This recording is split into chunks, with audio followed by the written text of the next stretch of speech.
Se você clicou nesse vídeo, provavelmente deve estar passando por um daqueles momentos difíceis na sua vida.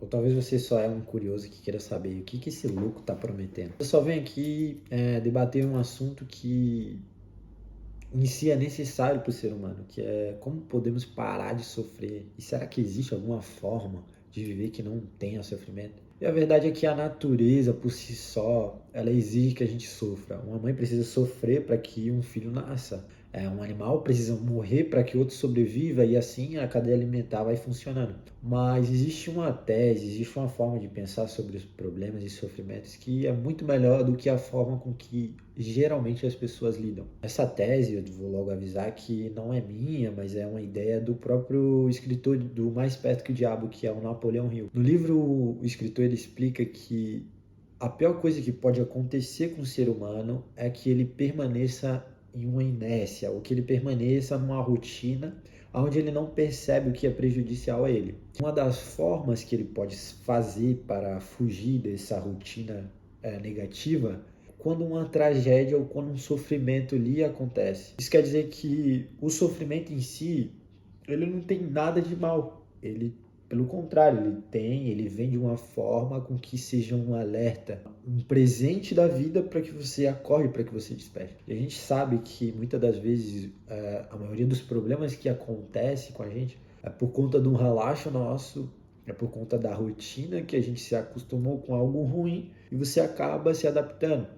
E uma hora a conta vai chegar. E algumas pessoas começam a chorar porque elas negligenciaram a responsabilidade de lidar de forma responsável com as coisas. E uma hora a conta vai chegar. Vou dar um exemplo. Você se alimenta muito mal e você tem a rotina de se alimentar mal. Por um tempo isso não te faz mal, você se sente bem fazendo aquilo. Mas chega um dia que você adquire uma doença. E a doença ela é mal em si? Eu acredito que não. Pensando dessa forma, a doença é um alarme do seu corpo para que você mude sua forma de se alimentar. Então o escritor desse livro, ele usa essa dinâmica para todos os problemas da vida. Às vezes você pode estar dirigindo seu carro e tem um problema no painel do seu carro apitando. Você decide ignorar. O que vai acontecer com o seu carro? Uma hora ele vai parar de uma vez só. O carro e a vida fez isso porque a vida é ruim com você, ou porque você é um azarado, ou porque no carnaval passado você fez muita coisa ruim? Não necessariamente. É por falta de responsabilidade, por falta de até um pouco de sobriedade da sua parte, de não estar vendo isso, você se anestesia. Eu vejo também que muitas pessoas estão em constante reclamação sobre a vida, não, porque minha vida é muito ruim, porque tudo está mal, o país está mal, as coisas estão mal. Eu vejo que essas pessoas elas não enxergam essa oportunidade de reflexão que o problema ele traz. O autor do livro ele explica que o fracasso ele vem com um sucesso embutido, ele vem com a semente do sucesso da mesma proporção que o problema veio. Ou seja, se você tem um problema grande, no meio desse problema existe uma solução do mesmo tamanho do problema. A gente não costuma pensar assim. Eu acredito que pelo fato de termos nos acostumado com a facilidade, com a rotina de prazer, prazer, prazer, prazer, a gente acaba se acostumando com a cegueira dos problemas, enfim, e acaba só se atinando quando acontece uma desgraça. E o autor ele chega a implicar, e é uma coisa que eu acredito muito, que uma coisa que salva o homem dessa prisão que é a rotina é uma desgraça em si. A gente pode usar um exemplo do 11 de setembro.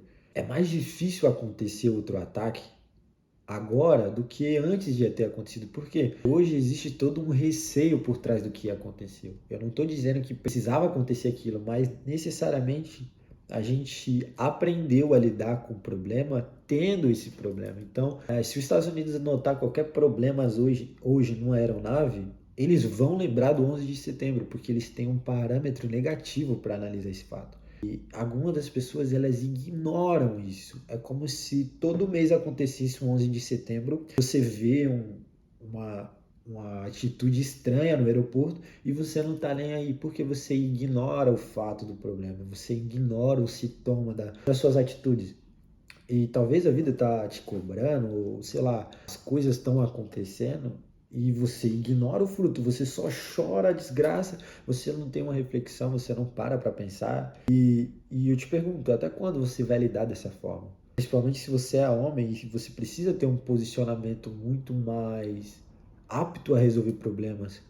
Porque você está na sua natureza, está no seu instinto. O homem foi feito para caçar, para ser forte, para ser rápido, para ser um provedor de uma casa, para ser o provedor de uma família. Então, você precisa ter uma forma melhor de lidar com isso. Essa forma de lidar, de se encolher para conquistar as coisas não faz sentido. Então, eu acredito que existe sim uma forma de não sofrer, ressignificando o sofrimento. Quando você perde seu emprego, será que você não merecia? Ou será que se você fosse realmente um profissional bom, você poderia sim ser substituído?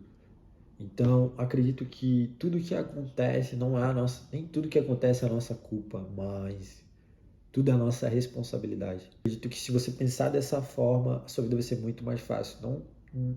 Não é a sua culpa, mas a sua responsabilidade mudar a rota. Se você terminou o seu relacionamento, está passando por um momento difícil, reflita o que você pode melhorar para que o seu próximo relacionamento seja permanente.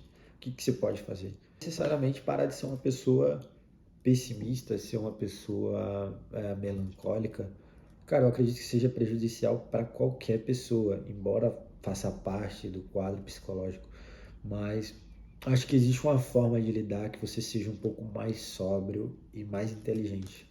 Espero ter ajudado você. Eu recomendo o livro, cara, livro sensacional, mas eu acredito que um livro que mudou também a minha forma de pensar é a própria Bíblia. Ela trata sobre esse assunto diversas vezes, como que você pode enxergar uma virtude no sofrimento.